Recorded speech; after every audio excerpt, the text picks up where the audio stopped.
Dear students, welcome to today's English class. Today we have section 2 from unit 2. Section 1 of the unit 2 was taken in the first English class. In section 2, Adolf. This is an extract from story written by David Herbert Lawrence. This is an extract from a charming story about a dying little wild rabbit introduced by a miner into his home to the delight of his children and the despair of his wife. Will Adolf, the tiny wild rabbit, survive?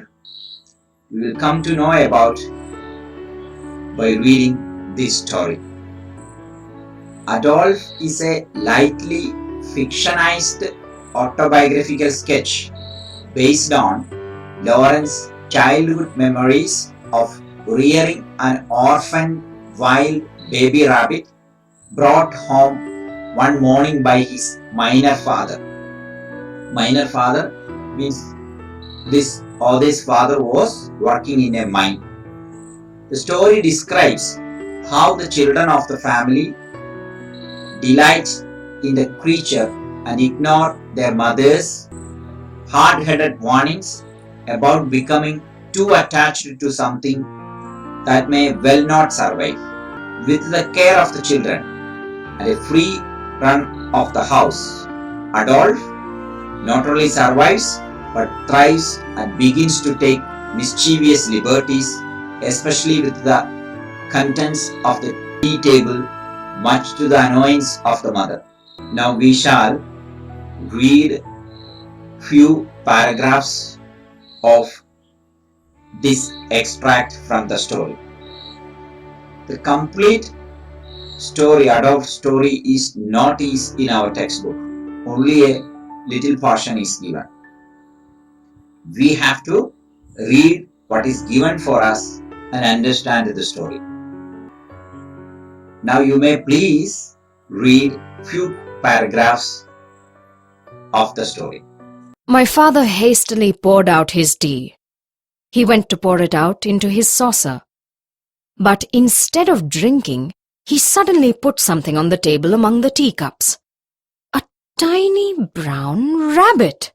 A small rabbit, a mere morsel, sitting against the bread as still as if it were a made thing. A rabbit! A young one! Who gave it to you, father? But he laughed enigmatically, with a sliding motion of his yellow-grey eyes, and went to take off his coat. We pounced on the rabbit. Is it alive? Can you feel its heartbeat? My father came back and sat down heavily in his armchair. He dragged his saucer to him and blew his tea, pushing out his red lips under his black moustache. Where did you get it, father? I picked it up, he said, wiping his naked forearm over his mouth and beard. Where? It is a wild one, came my mother's quick voice. Yes, it is. Then why did you bring it? Cried my mother. Oh, we wanted it, came our cry. Yes, I've no doubt you did, retorted my mother, but she was drowned in our clamor of questions. On the field path, my father had found a dead mother rabbit and 3 dead little ones. This one alive, but unmoving. But what had killed them, Daddy? I couldn't say, my child. I should think she'd eaten something. Why did you bring it? Again my mother's voice of condemnation. You know what it will be. My father made no answer, but we were loud in protest. He must bring it. It's not big enough to live by itself. It would die, we shouted. Yes, and it will die now. And then there'll be another outcry. My mother set her face against the tragedy of dead pets. Our hearts sank. It won't die, father, will it? Why will it? It won't. I should think not, said my father. You know well enough it will. Haven't we had it all before? Said my mother. They dunna always pine, replied my father testily. But my mother reminded him of other little wild animals he had brought, which had sulked and refused to live, and brought storms of tears and trouble in our house of lunatics. Trouble fell on us. The little rabbit sat on our lap, unmoving, its eyes wide and dark. We brought it milk, warm milk, and held it to its nose. It sat as still as if it was far away, retreated down some deep burrow, hidden, oblivious. We wetted its mouth and whiskers with drops of milk. It gave no sign, did not even shake off the wet white drops. Somebody began to shed a few secret tears. "What did I say?" cried my mother. "Take it and put it down in the field." Dear students, I hope you followed the paragraphs that were read. Now we shall try to understand the story. My father hastily poured out his tea. He went to pour it out into his saucer, but instead of drinking, he suddenly put something on the table among the teacups. The first paragraph, what we see, father hastily. He got to be a bit busy and he poured the tea into the saucer. Instead of drinking normally if the tea is so hot, we will pour it into the saucer to make it less hot. But instead of drinking the tea, suddenly he put something among the teacups. What it was? A tiny brown rabbit. A small rabbit. A mere morsel. A mere morsel meaning is here a very small rabbit. A tiny thing. Sitting against the bread and still as if it were a made thing. A made thing means it doesn't look which is alive. It looks like a toy or just like a tiny thing. A rabbit, a young one. Who gave it to you, father? The children at home gathered around him and asked him, they are quite wondered seeing this wild rabbit. They are asking, father, whom did give it to you? But he laughed enigmatically. Enigmatically means laughed in a mysterious way. He didn't say, he was not ready to simply say from where he did get it. The sliding motion of his yellow-grey eyes and went to take off his coat. He went to remove his coat because he is coming from the mine. We pounced on the rabbit. Pounced on me, not jumped on the rabbit. Pounced the meaning is here quickly went to the rabbit. Children are quite interested in seeing that little tiny wild rabbit, so they all gathered around it. Is it alive? Can you feel its heartbeat? The children had a lot of doubts, a lot of questions to ask. Whether it is alive? Can we feel its heartbeat? My father came back and sat down heavily in his armchair. You can see the story is giving a lot of information about the movement and everything which is done by father. You can see that the yellow-grey eyes of father and the way he sat on the chair. You have to read and follow. You have to feel the story. Very little details are given in the story. He dragged his saucer to him and blew his tea. Yes, now he is going to drink the tea, pushing out his red lips under his black mustache. Even the color of his lips, color of mustache, everything described here. Where did you get it, father? Children are asking from where he did get it. Pounced on, already I told you, he quickly went to the rabbit. I picked it up, he said, wiping his naked forearm over his mouth and beard. Yes, here also, as I have told you, every description, every movement, everything is given in the story. The father wiping his naked forearm over his mouth and beard told what? I just picked it up. I got it from somewhere else. He took it from somewhere else. It's a wild one, came my mother's quick voice. Again, the mother was there in the story, but we see her for the first time because only a little extract from the story is given for us. Here, for the first time, we see the mother's voice there. It's a wild one. Mother is not happy with a wild rabbit. Yes, it is. Father's reply comes. Then why did you bring it? Cried my mother. Mother knows only to cry. Cry by my mother means she raised her voice. Oh, we wanted it. Came our cry. Our cry means the children, we need it. Though the mother is not happy with the wild rabbit, the children are very happy. Yes, I have no doubt you did, retorted my mother. Retorted means what? Retort means in an angry way. The reply came from the mother. But she was drowned in our clamor of questions. Clamor of questions, a lot of questions. Though mother knew that, there is no doubt that children loved it. Yes, but mother's protest and everything just submerged in. It was no relevance. Mother's protest had no relevance because the children were so enthusiastically asking lot of questions and gathered around the rabbit. On the field path, my father had found a dead mother rabbit and 3 dead little ones. This one alive but unmoving. So, after asking lot of questions to father, they got the idea. How did father find this little tiny wild rabbit? While father was coming from the mine after his work to home, on the way, he found a dead mother rabbit and 3 dead little ones, and this one alive, but it was not moving. But what had killed them, Daddy? The children's next doubt. What had killed the other little ones and their mother? I couldn't say, my child.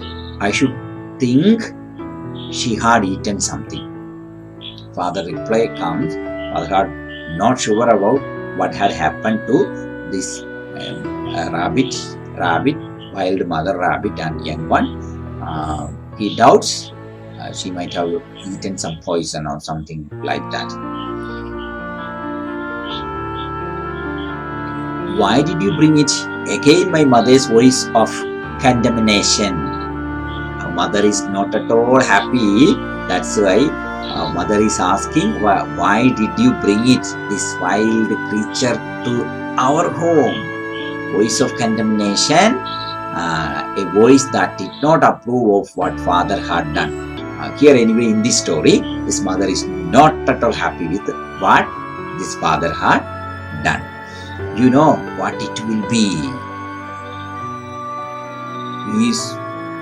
My father made no answer, but we were loud in protest. Father knew very well when mother raises voice, father has to just keep quiet. No, nothing. But we children, we protested against mother, because they just loved the wild rabbit and the way father brought the rabbit to home. He must bring it. It's not big enough to live by itself. Yes. Father should bring these kind of wild animals, young ones, to home, because this is not big enough to live itself. So who is there? Mother is already dead. So nobody is to take care of this young one in the field. So father should bring it. Here we are to take care of these kind of wild creatures. That's what children are saying. It would die, we shouted. So if nobody is to take care of it, it would die. The children are also raising their sounds. Yes, and it will die now. And then there will be another outcry. My mother set her face against the tragedy of dead pets. Our hearts sank. How cruel this mother is, no? Yes, what does she say? She says, definitely this will die. And definitely you all are going to cry for that. Mother is telling, this wild tiny rabbit also will die.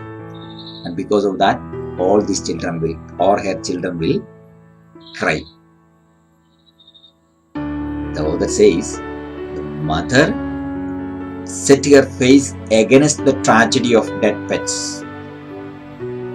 Children considers this as a tragedy. For us, for their mother, it is nothing. They felt very sad in their heart about the tragedy. It won't die, father. Will it? Why will it? It won't. So the only man at home, the father, telling the father, will it die? No. We won't allow the rabbit to die. It won't. I should think not, said my father. Father also agrees with them that it won't. There is no chance that it will die. You know well enough it will. Haven't we heard it all before? Said my mother. Again comes the mother. Mother is saying, we know very well. It had happened earlier also. But she knew very well what is going to happen. They did not always pine, replied my father testily. Dana always pine, don't always become sad.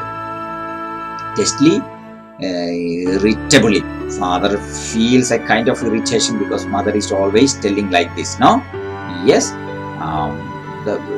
he doesn't want to make their children sad. Make them, there is chance that this wild rabbit may die. But father wants to make them believe that it will not die. But my mother reminded him of other little wild animals he had brought which had sulked and refused to leave and brought storms of tears and trouble in our house of lunatics. Here, sulked means refused to make friends with the family. Mother is reminding the other wild. I think father had brought many other wild young animals to home and they died, and they died just because wild animals will have a reluctance to get accustomed with the family members. It's not very easy to make them eat food and make them feel comfortable at home with the human beings, because they are made to be live in wild. Here also mother reminds father and other children. In the other instances, he brought these kind of wild animals and they died. Sulked means refused to make friends with the family. They were not ready to adjust with the family, and finally what will happen? They won't eat anything and they will die. And brought storms of tears. Children will start to cry. When the wild young one dies, the children will start to cry, and mothers call them as lunatics. Lunatics, they are not normal. Only lunatic people will cry over the dead body of a wild animal, because they are young children. They love these animals, tiny animals. So they are simple-hearted. So they will feel sank their heart, and they will feel sad, and they will cry. Definitely they will cry because they love the young animals.